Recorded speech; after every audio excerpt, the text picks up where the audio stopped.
Orang mana?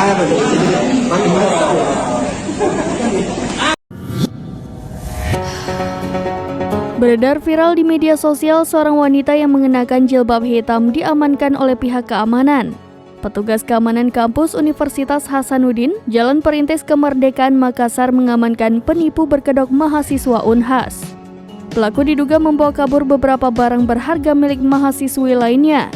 Dalam rekaman video yang dilihat di tribuntimur.com pada Jumat 25 Agustus 2023, wanita yang diketahui berinisial CDA tersebut diamankan oleh sekuriti wanita saat berada di areal kampus.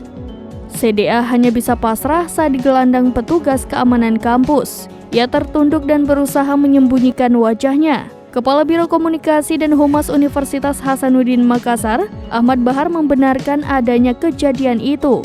Ahmad Bahar mengatakan CDA kini telah diserahkan ke Polsek Tamalan Rea untuk proses hukum lebih lanjut atas kasus dugaan penipuan dan penggelapan yang dilakukan. Lebih lanjut dijelaskan Ahmad Bahar, sejauh ini ada 4 korban dugaan penipuan yang dilakukan CDA. Modusnya dengan berpura-pura akrab dengan mahasiswi lain lalu meminta tolong untuk tinggal sementara waktu di kos korbannya.